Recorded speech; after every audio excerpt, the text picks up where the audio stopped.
exposing the imitation and lies of the Hongshan culture. All of these are genuine Hongshan artifacts. Who dares to call them fake? Moreover, many of them are divine pieces of the 6th generation of black-skinned Hongshan jade. Since 1982, I have traveled extensively throughout China, from north to south, visiting countless places. In recent years, I've also visited various antique markets in Beijing.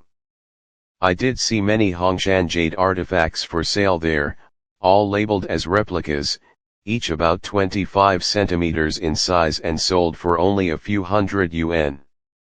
Why is that? First, let us apply some logical thinking. To purchase a piece of nephrite large enough to carve a 25 centimeters Hongshan-style artifact, how much would it cost? At the very least, around 1,000 to 2,000 yuan, and that's if you can even find it. Next, you'd need to find a skilled jade carver capable of reproducing Hongshan-style artifacts. How much would such a craftsman earn per day? Likely at least 500 to 800 yuan. To carve a 25 centimeters Hongshan jade piece, it would take a minimum of 4 days. After carving, it also needs to be aged artificially, buried in mud, and so on. That process would take about 7 days in total. So the labor alone would cost around 3,500 yuan. Add 1,000 yuan for the raw material, and the total already reaches 4,500 yuan. What about transportation, store rent and utility bills? Are those free? Then how can these items be sold for just a few hundred yuan? It's because they didn't cost anything to obtain. They were dug up, and they were unearthed in large quantities. Many so-called experts were consulted, but most had never seen such pieces before and couldn't verify their authenticity. Buyers didn't understand them and wouldn't purchase them. Antique dealers understood even less. The grave robbers, of course, know these are authentic unearthed items, but how could they dare say so, since nobody understands, and people don't know how to examine tool marks like we do? These treasures are treated like trash and sold at dirt cheap prices in antique markets. Also, everyone should understand this: selling replicas is legal, but selling genuine artifacts is a criminal offense that can land you in jail. That's why in every antique market across China, all Hongshan jade artifacts are labeled as replicas when sold. If you have the insight and vision, then buy it. If you don't understand, then don't buy. I sell it under the replica label, and once you've bought it, don't come back complaining.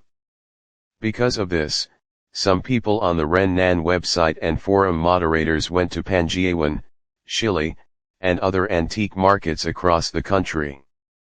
They took lots of photos and used them to educate their ignorant followers, claiming all the Hongshan jade artifacts sold in places like Panjiawan are fake.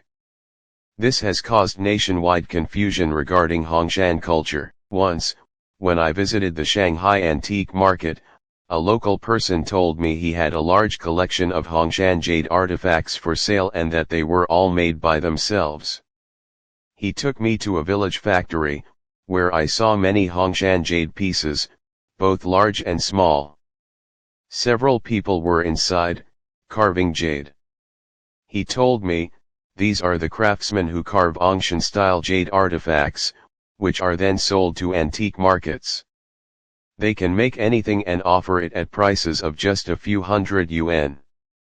He even explained how to use diluted sulfuric acid to age the items. Anyone watching him would be convinced. As a result, many people gave up collecting Hongshan relics altogether. But I was different. I examined the many so-called replicas in this factory. They all had Hongshan-style tool marks. They were real. The people I saw carving didn't even make the correct shapes. Their work was extremely poor and lacked the distinctive Hongshan tool marks. I told the man I was from Hong Kong and wanted to open a museum. I asked if he could make some commemorative pieces. He said yes, of course. So I showed him a sun god piece, about 25 centimeters in size. I told him I wanted 20 identical copies of it. I asked, what would the price be? He replied, why not have different styles instead? Wouldn't that be better? I said, no, I want 20 exact copies all the same. He responded, then each one would cost several thousand yuan, plus shipping. I asked, why didn't you just say they cost only a few hundred yuan? He started calculating this fee, that cost, and so on. At that point, I told him, don't bluff. I've seen your factory's pieces, they're all authentic. You can't possibly reproduce them. Those few people are just putting on a show, it's not real at all. Then he admitted the truth, this place is actually a distribution center. Artifacts looted from tombs across the country are brought here, stored, then sold wholesale to antique markets. Also remember, making imitations is considered craft work and not illegal. But selling genuine artifacts is a serious crime. That's why many authentic Hongshan jade artifacts, even those with sugar white calcification spots, are labeled as fakes. This is the true cause of the harm done to the integrity of Hongshan culture. A genuine Hongshan artifact, no matter if it's priced at a few hundred yuan or with an extra 1 or 2 zeros, still cannot truly reflect its cultural value. Everyone must use great wisdom and apply logical thinking when evaluating such matters.